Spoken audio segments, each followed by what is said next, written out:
What is up, everyone? Jay here with another Fire Emblem Heroes video, and today we're going to take a look at the FEH channel. And before I start talking as usual, I want to preface that I'm a bit sick right now. I'm recovering from a cold, so if I sound a little bit worse than usual, I apologize, so bear with me. But yeah, this FEH channel, right before the 35th anniversary of Fire Emblem, and I should have expected the banner that's coming up, and you know what I'm talking about because you clicked on the thumbnail. But yeah, it's an ARCHANEA banner. I was kind of expecting it, but I wasn't expecting it to turn out the way they made it. And it's a really cool way to not only celebrate the anniversary, but also celebrate and appreciate the history of the Maniketes and the dragons, because they go way back. As you know, dragons, Maniketes, they live for thousands of years, hundreds, thousands, you know. And yeah, when I saw this, I was like, oh boy, my orbs are in danger, because I'm definitely going to be summoning on this. So this year's 35th anniversary, well, not this year's, but the 35th anniversary appreciation celebration banner is, of course, for Mystery of the Emblem, and we are looking at Naga. Amazing, she looks beautiful as usual. But this banner, the theme of it is where the Maniketes were younger, much younger, way back in the past. This is way before Marth and probably even Anri. Well, definitely before Anri. And this was a time when, you know, before things hit the fan, before all hell broke loose, you know, a little bit of the Maniketes. I mean, there was a little bit of conflict there, you know, disagreements, of course. But, you know, everybody here had a little bit of peace going on. And, you know, kind of like a calm before the storm kind of idea, which is really cool. So this is yet another ARCHANEA banner, not only for the anniversary, but that, you know, an ARCHANEA banner that sees ARCHANEA characters in never before seen version, just like we had the Start of It All banner back in 2020, 5 years ago, which is crazy to think about, with young Marth, Sita, you know, Merrick, and the White Wings. That banner, we never seen Marth and, you know, his friends in those cute, you know, baby alts, right? But now we have this one where the Maniketes are basically babies, kind of, or some of them at least. So it's another similar idea, but it's in a way that appreciates the series with the Maniketes. It's really cool. I really like this, and it's awesome, man. For the 35th anniversary, I was expecting like an Ascended Chris, Minerva, maybe Lind, my girl, but doing it for the Maniketes and the dragons is definitely very fitting. So that is Naga. Sorry, I'm let me look at her. Yeah, she's a Carless Dragon Flyer, it looks like, and she has a Scowl skill and a Pure FC, which is going to be way better than her Mythic version C for sure. And next up, if you don't know who this is Gotoh, young Gotoh in the house with a colored beard that wasn't gray. So yeah, you can see he has his wings a little bit, so he's gradually becoming more into that human form, just like Zane does, which we'll see him later. But here's Gotoh. He's a red tome this time, and he's definitely going to be way stronger than his Mythic version. Because, you know, his Mythic version definitely fell off hard. So this Gotoh is definitely going to be way better in terms of tanking, I'm sure. And then next up is Medius. Look at this design for Medius. I mean, Medius has always had a good design, but now we have, first of all, you have Medius with a full head of hair, ladies and gentlemen. He has full hair confirmed. That is important ARCHANEA lore. You know, because if you look at Medius now, he's bald. All that stress got to him. Marth and Anri, all the battles they had definitely made him, you know, definitely made his hairline recede, and he just went bald. I mean, lesson learned here, don't go evil, because if you go evil, you're gonna lose your hair. But anyways, look at this sick design for Medius. It's really dope. I mean, come on, man, this is dope. Medius has some of the best art, and I mean, ARCHANEA characters in general, I'm biased obviously, but I feel like ARCHANEA characters get some of the best art in the entire game. I'm gonna just say that. But yeah, Medius here, young Medius, you know, before, I mean, he was contemplating, he was like, okay, I might have to go against my kind. That's one of his lines here. You know, he's thinking about rebelling. But at this time, he wasn't completely mad yet, you know. And then look at his Earth Dragon form. Look like a Pokemon or something, using Dig. That is really cool. So this banner idea is just so dope, man. I'm really down for this. And some people are not going to like it, but if you don't like it, then I don't know. You don't like Fire Emblem, I guess. I don't know. I don't know what to tell you. Some people are hating on this. But anyway, Zane is the GHB unit. My boy, really young Zane. This guy must be like, I mean, young for a Maneki, must be like 100 or something. I don't know. But Zane is a blue tome this time, even though he has the dragon in the animation, which is interesting. So I'm sure he has a PRF. Hopefully he's good. He's definitely going to be someone I'm going to plus 10. And there's the dragon right there. He has Luna as his special. We don't know anybody's stats except for Naga. So that is, we'll have to wait. And last but not least is, of course, Tiki. You can't mention Maniketes of ARCHANEA and dragons without Tiki, of course, because that is Naga's daughter. And look at her art, it's so adorable. As you know, Tiki's always adorable, but look at her little dragon plush right there. That is so cute, man. And she's the Attuned version. She's the Attuned hero of this banner. And the plushie's even on her manicured version. That is awesome. So she's a green dragon this time. I don't know if she's infantry or dragon. We'll see in the trailer, which I will go over right after this, because I haven't even looked at the rest of the stuff at the FEH channel yet, which I'll just do that after I look after the trailer, because I might as well just look at it because it is up now. But yeah, Shadow Dragon banner, new mystery banner, or mystery banner with Attuned Tiki, and then of course my boy Zane is a GHB. Really excited, and I'm super happy that they're doing this for the 35th anniversary, not only to celebrate the anniversary, but also appreciate the history of the first Fire Emblem game. So this is really awesome, and now I'll go to the trailer. Alright, so here is the trailer for Attuned Tiki and Company, the Younger Dragons, which is, again, such a cool concept. I never thought we'd get a banner like this. I know ARCHANEA fans definitely didn't expect this. So here we go, Naga, of course, being the first hero, ruler of dragons, the mother of Tiki, and she is looking divine as always. She's a cardless dragon flyer, just like her Halloween version. So we can see her stats right there. She has, let's see, let me look at that again. She is min-maxed to hell, of course. She has really balanced defenses with low speed and high attack. Ancient Majesty with a Scowl skill. So let's take a look at her kit.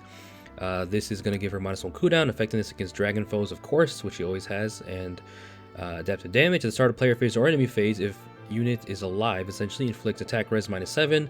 Frozen and guard on the closest foe, so we're seeing more of the frozen status, which is definitely very useful. And guard is, you know, not as useful, but still useful sometimes. And at the start of combat, if she's alive, grants a bonus to all of her stats equal to the number of allies within 3 rows, 3 columns, center on units. So this is pretty standard, times 3 plus 5, maximum 14. Deals true damage 15% of foes attack, excluding AoEs, and also has a damage reduction halving. So pretty simple weapon, but the frozen and guard are definitely the highlights for sure. Dragon's Roar, you know, standard for any kind of dragon, making use of your, I said baking, making and baking your res, 40% of that, for true damage, or not true damage, for damage output, and also flat damage reduction if you have more res than the foe. Attack res Scowl 4, so, you know, kind of a standard kit from what you'd expect for a dragon, but typically they don't give this type of stuff to flying dragons, because I feel like flying dragons aren't usually as bulky as infantry and flyers, so definitely cool to see Naga in this kind of, you know, stat distribution and class type. I mean, she's been a flying dragon before, obviously with her mythic as well, but that version is not very bulky.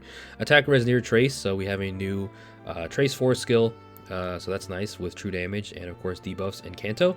And then Divine God Fang, allies within 2 spaces of unit can move to any space within 2 spaces of unit, so you have that warping that a lot of other units have, but it's still very useful, of course. And at the start of player phase or enemy phase, if unit is within 2 spaces of an ally, grants effectiveness against dragons, and also neutralize effectiveness against dragon bonuses, and empathy to unit. Wow, okay, so empathy, we just had that with Rune, and we also had that in Emblem Erica. So now Naga gives empathy, which is very fitting for her, I think, being the ruler, of course. So empathy is good to get more stats, and you can also have the effectiveness against dragons, and also negate those bonuses. So that means Naga here is not weak to Falchion, I think, right?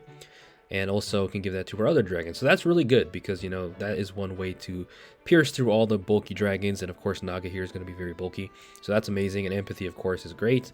You also have the warping.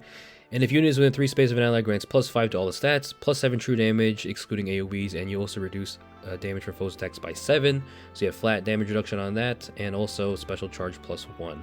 So really amazing C skill. I think that's the best skill in her kit for sure. The weapon is not bad at all, for sure. It gives support, and the C skill also gives support. But I feel like, I don't know, they could have made her more overtuned, I feel like, but it's still very good, don't get me wrong. I definitely want to get her.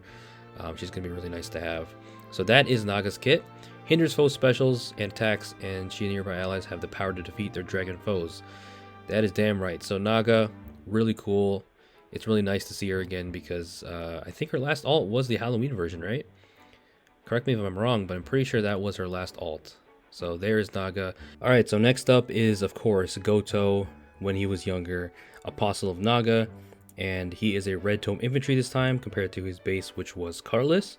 So let's see what he is bringing this time with his, you know, former wings, his former dragon wings. So here he is taking on New Year Hathrin and absorbing that AoE. So he's going to have that AoE damage reduction for sure, just like his base. Fundament is his weapon, so -1 cooldown. At start of player phase or enemy phase, if he is alive, grants attack res +6 and reduces damage from AoE specials by 80%. And it also neutralizes foes' bonuses during combat to unit and allies within 2 spaces for 1 turn.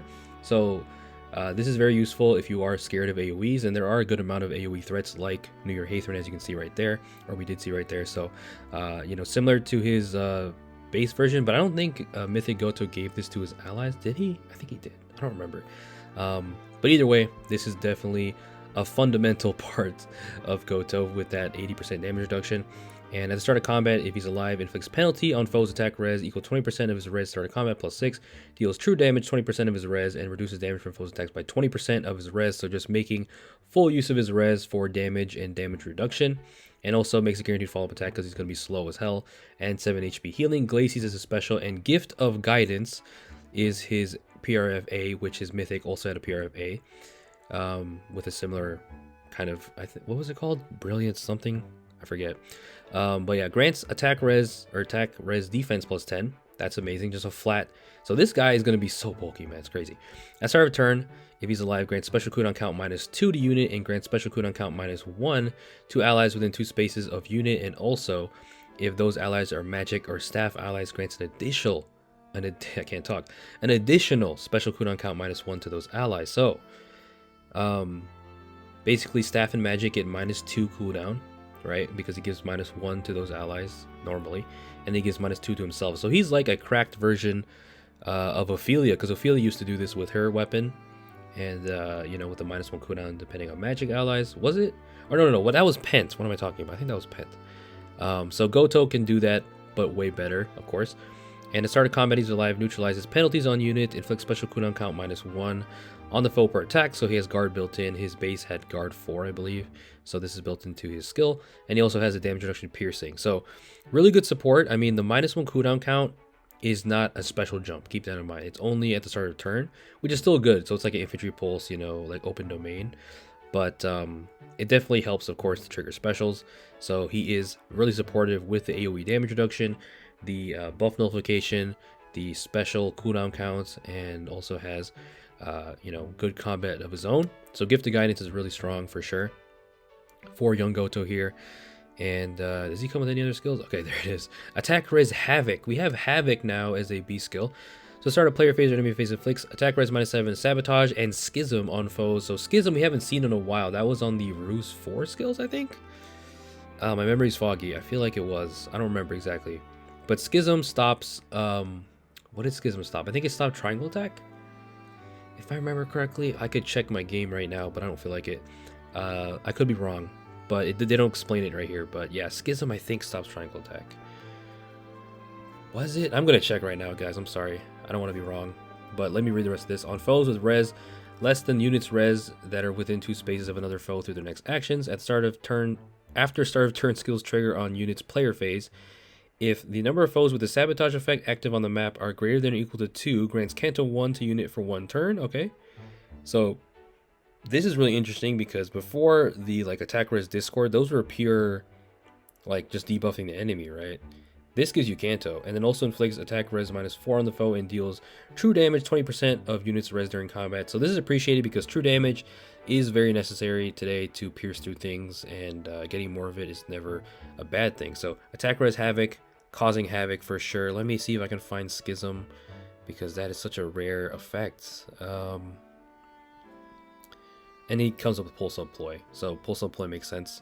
Just like what Athos had, you know, makes use of your res, you inflict Ploy and exposure on the opponent, and you also have cooldown count. So his specials are really going to be easy to trigger for the most part because he has Glacies to hit really, really hard. Alright, moving on to Medius himself. He is actually the demote of this banner, which is definitely surprising. I thought it'd be Gotoh, but it kind of makes sense. I think Medius, his base version, is getting a remix and refined, so maybe that was one of the reasons why he's the demote here.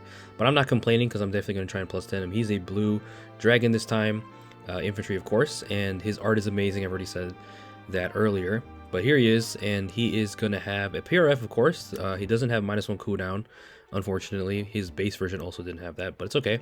+3 attack, adaptive damage at the start of player phase or enemy phase if he's alive, grants attack rest +6, and guard, and neutralizes foes' bonuses during combat to unit and allies within 2 spaces of unit for 1 turn. So in guard was a thing that only base Medius had. Nobody else had that pretty much, which stops the in combat damage. So it stops like poison strike, fury damage, stuff like that, which it was more relevant back then for sure. But, you know, ever since Medius kind of fell off as a top tier mythic, you don't really see it too much because, again, Medius was the only one that had the end guard effect. So, you know, hopefully this version, I mean, he's the demote, so he's not going to be that crazy, but end guard definitely had its use, you know, back then in Aether Raids with stopping bolt tower damage, and it can still be useful for sure. And that's why, you know, I'm really excited for Medius to get that remix and refine to make him hopefully top tier again. But this end guard is definitely better to trigger because it's at the start of player phase or enemy phase. And, you know, end guard has its uses, like I said, stop bolt tower damage, stop poison strike, fury, etc. At start of combat, if he's alive, inflicts penalty on foes attack defense res equal to 20% of units res at the start of combat. Plus 5. Unit deals, okay, here we go. We have the X damage. That's amazing for the demote. That's amazing because nobody else so far had this. So unit deals plus X flat damage output, excluding AoEs, and reduces damage from foes attacks by X, so you have the flat damage reduction, of course, and X equals the number of staff and dragon allies on the map. Okay, so it's like his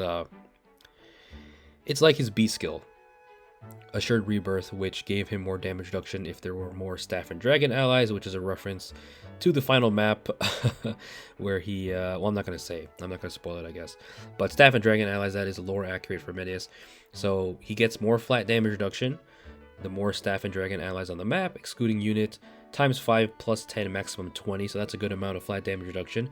And also, if the foe's attack can trigger foe special, he has the Scowl effect, which is amazing, and he comes with defense res Scowl from even more, so he can stop specials like crazy, Glacies, defense res Scowl, attack ploy 3, so that's how you can tell he's the demote. So really awesome weapon because it's pretty much better than, you know, Medius's PRF right now before he gets that remix and refine.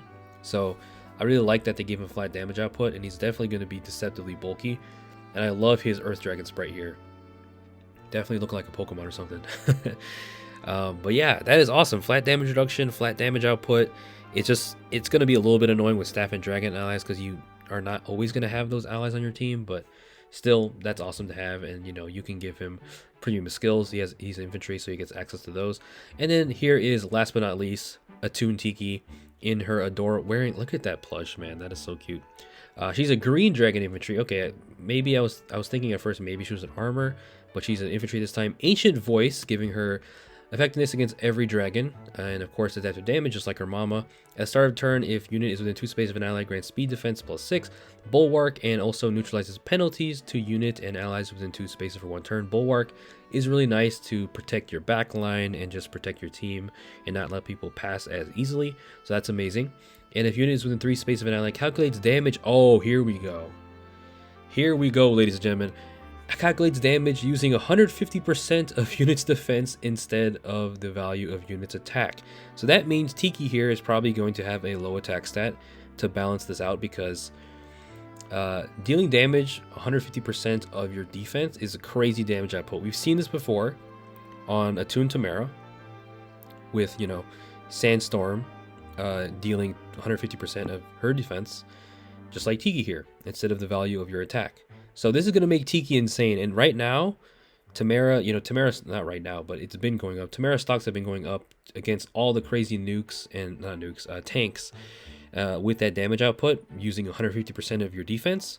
And also, what is his name? Ronan has this also in his weapon refine, which is also really good, which is based off his res, I believe. So this is incredible. Though, let's see, Tamara is a little bit different because it boosts damage by 80% of units defense and then calculates. This is within 3 spaces of an ally, but it's still pretty similar. So, but it's when your special triggers. So you have to keep that in mind. But when your special triggers, you are going to nuke like no other. I mean, Tiki here, baby Tiki, younger Tiki, young Tiki is going to hit like a truck for sure. And if unit is within 3 spaces of an ally, grants bonus to unit's stats equal to the number of allies within 3 spaces of unit times 3 plus 5, maximum 14, deals true damage, 20% of unit's defense. So on top of the crazy damage she already has, she has true damage, 20% of her defense, and also reduces damage from foes first attack by 20% of her defense during combat, including the brave hits. And also if unit's defense is greater than the foe's defense, this 8, wow, she has hardy bearing. Oh my goodness, I can't even talk. She has hardy bearing built into this. That's incredible. So she stops advantage. If she has higher defense, she stops desperation. Wow. So hardy bearing is a rare, I mean, it's more common nowadays with the steel especially, but hardy bearing built into skills and PRF weapons is not very common. So the fact that Tiki has this is amazing, and it's going to make her an insane tank because you can't even desperation kill her. try to hit her with a second hit, you know, before she counterattacks. So this is amazing. This is, oh man. Dragon Flame is her special. Boosts damage by 80% of her unit's defense and restores, okay, so on top of the damage she has, 150% of her defense, she restores 30% of her HP as well. And if both of the flung conditions are met, reduces damage from the foe's next attack by 40% during combat. Unit or foe special is ready, or if unit or foe special triggered before or during this combat and foe initiates combat, or if unit's defense is greater than or equal to foe's defense of -10 once per combat, excluding AoEs. So this is an amazing special to just further her bulk, healing, and her damage. Distant bonus doubler. She does not come with disencounter, so she's going to need that, or disencounter Dragon Steel, of course. And then edge scales, we've seen that before. I forgot which unit had it, but this is not a new one. And then Love for All, which is the plush icon. This is so cute, man. Oh, man. For allies within 3 spaces of unit, grants attack, speed, defense, res +5, and grants special cooldown count -1 before. So she has a special jump before the foe's first attack during combat. And if unit is within 3 spaces of an ally, reduces damage from the AoE specials by number of allies within 3 spaces of unit times 40, maximum 80.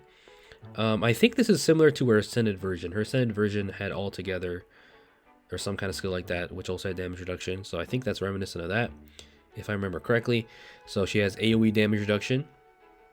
And then also, if unit is within 3 spaces of an ally, grants +5 to all of her stats, reduces damage from foe's first attack by, oh my goodness, X times 7, maximum 14. Okay, so it's maximum 14, but still, that's more than 7. You know, that's double than 7. Usually, it's like, oh, first attack by 7, but now it's 14 maximum. Including the brave hits, and grants special cooldown count -X to unit before foe's first attack during combat, maximum 3. X equals the number of allies within 3 spaces of unit. So she has even more special jumping before the foe's first attack, and also when unit special triggers, also has the damage reduction piercing. So this is amazing,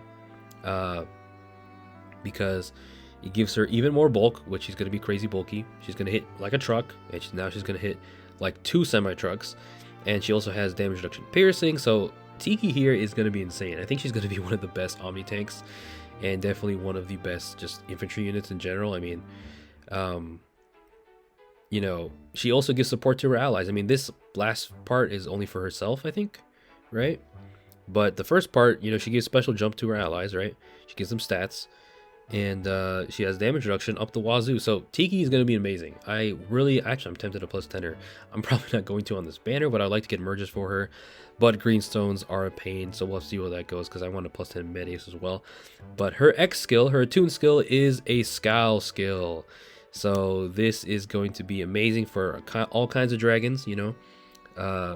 Really cool for Tiki. And because she's an Attuned hero, she can run, you know, no counter disrupt. She can get rid of that and use, you know, no see disrupt, which is amazing. So you don't have to run the Scowl skill, but of course it's useful to just survive stuff. And, you know, Vasir here is not the greatest example of tanking, because she's not very strong, honestly. She's kind of a bad mythic, so Tiki just evaporating her. But yeah, Attuned Tiki is super impressive. Really, really good infantry unit. I can't wait to get her, hopefully.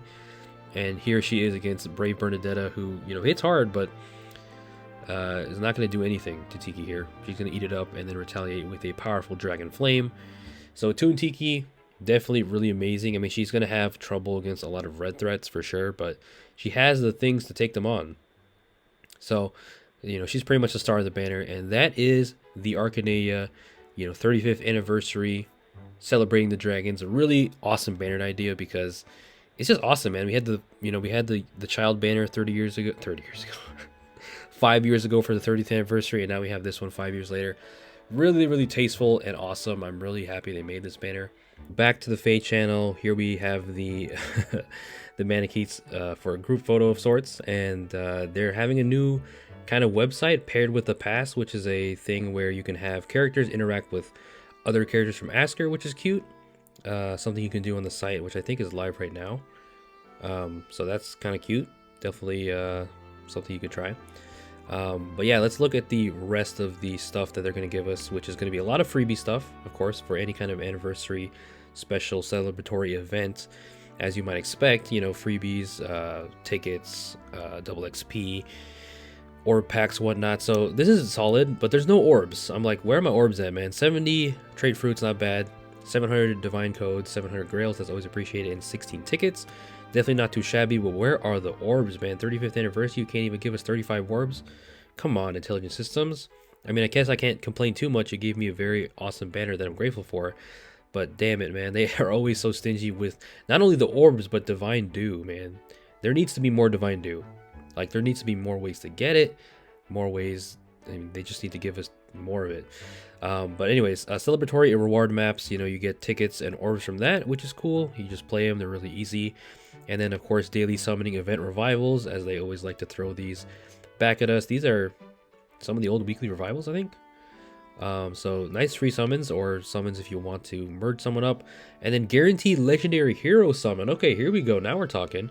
We are getting a free legendary hero, which is going to be random, of course. So it's like the Russian roulette thing we had for the seasonals, you know, for the past couple years. And now it's for legendary heroes, which of course is going to be a gamble, because a lot of these legendary heroes are not very good anymore. Like legendary Lin, not Emblem Ike, sorry, legendary Ike, legendary Ephraim. You know, they're not very good anymore. Legendary Leaf, sadly. So you could get a dud. But there are some good ones for sure, like legendary Mailshez, who's one of the best nukes in the game. I have him at +10. He's amazing to have for Arena. And you have legendary Marth, my boy, who definitely has fallen off. You know, he's not as good as he used to be, but he can still put it in work sometimes if you really invest into him. Legendary Chrom and legendary Lucina will always have that utility with their assist, moving again. Legendary Zera, former best dancer in the game. And some of these legendary heroes, while they're not the greatest right now, some of them are looking forward to refines, like legendary female Shez, legendary female Lear, you know. So definitely some good stuff, but definitely a lot of duds. So cross your fingers and hopefully you get someone good. And Carlos has the least amount of heroes. That is notable. Green is going to be an annoying color to get if you want to get anyone from there. Rising Hero Summoning Event. So this is going to be another banner of sorts, I guess. What is this? Okay, oh, so we're getting a bunch of emblem heroes, attuned versions, some legendary heroes in here for all the lords. So that's cool. Definitely some good ones. Definitely better than the previous one. But are all of these heroes going to be on the banner? I don't know how this is going to work. Are they going to show who's going to be on it, or if it's going to be separate banners? What is going on here? So because we have some really good and some seasonals as well, like Ninja Lucina. 8% rate. Okay, so this is like a Rising Hero Hero Fest kind of banner. Okay, and you can have the Spark, of course. You have Fate Pass, so not too shabby. But are they going to show us who's going to be on the banner? They gave us 15 tickets for it. That's dope. So you have a chance to get someone without using your orbs. But are they going to show us who's going to be in the banner? I guess not. Okay, so I suppose all of them are going to be in the banner. I don't know. That's going to be crazy, but we are going to get 8th raid structures and accessories. So some 8-bit stuff to celebrate the anniversary, of course, because this was what Fire Emblem used to look like 35 years ago, you know, and way back when. And some cute accessories, because we only had a couple of 8-bit accessories. There was only like 3 or 4, I think. So this is definitely cute. And then, of course, a celebratory castle design to celebrate the 8-bit. Oh, there's Marth at the top. I'm definitely getting this. That's amazing. And Faye is also going to emulate the 8-bit. That is definitely cute. And also become an 8-bit owl. And the last thing of the Faye channel is going to be a new game mode. So this is an interesting one. It's kind of like Seer Snare. It's kind of like Seer Snare 2 in a way, I guess. Well, maybe not 2, but it's a mode where you can build your unit and customize them, which is always fun, you know, Hall of Forms, whatnot, give them skills. But it's a little bit different because you're giving them status effects instead of skills. As you can see, Riss is buff as hell, like his Cypher card, the Fallen Riss. Man, if they have Fallen Riss this year, that'd be crazy. But here he is taking on from Mortis and just parrying him and then just killing him. So Riss, or any unit of yours, I guess, is going to be able to have all kinds of positive status effects in this mode called Your Time to Shine, which is definitely a cool name. I like it. So in this mode, you're going to start at the bottom of the tower, I suppose, and then just give a version bonus hero a positive status effect. And you can make Riss cracked or anyone else. So it's interesting because it's not skills, even though they are basically skills because they're effects on skills. But you can give Riss like Essence Drain, for example, or like Desperation, Vantage. All these kinds of effects, you can just customize your unit. So again, it's like Seer Snare, but not with the skills, even though it technically is with the skills. It's just the effects of the skills, which I like because it's more of a fun mode. You can definitely just get invested into. As you can see right there, there is like, yeah, there's the Essence Drain that you can give to Riss. and a bunch of other stuff. So there's Desperation, there's Sorcery Blade, Treachery. So that's cool. And there's going to be all kinds of stratums, looks like. Okay. Oh, wow. This is a very long tower. I like it. This is going to be a lot because you're going to be overpowered as hell. So give me a challenge, somewhat of a challenge. All the way up to like Infernal. So stack bonuses and challenge powerful foes. I like this. It's like Seer Snare, except in a little bit of a different format. And of course, you're getting rewards. So this is cool. I like it. I suppose they could have been a little bit more creative, but I'm down with this. I'm down with another mode. So your time to shine is coming up, and I think that's everything in the FEH channel, if I'm correct. Yep. So yeah, that is my reaction and first impressions to not only the ARCHANEA banner, but the FEH channel in general. I know I spent most of the video talking about the ARCHANEA banner, understandably so, because I'm very excited for that. So look forward to a summoning video at some point when I get to it. But let me know what you guys think about this. I definitely like what they added in the FEH channel. I will say the actual things they showed in this FEH channel are a little bit underwhelming. I kind of wish there were some more quality of life changes. You know, did I say that right? Quality of life changes, or some I don't know. The legendary hero thing is kind of cool for sure. That's a nice event for the 35th anniversary, but they're more so focusing on the 35 years instead of like updating the game, I suppose. I don't know. Maybe one or two more things would have made this really cool. But if you're not an ARCHANEA fan, it might have not been that exciting if you're not like me. But hopefully you guys appreciate that banner, because it's the 35th anniversary. You got to respect the roots of Fire Emblem, and the first game, the start of it all. I'm glad it's getting more love again in never before seen costumes. It's just a really cool idea that I would like to see other games get, if they ever decide to do it for other games. But yeah, that's enough of my rambling. Leave a like if you guys enjoyed. Please stay safe out there. Peace out.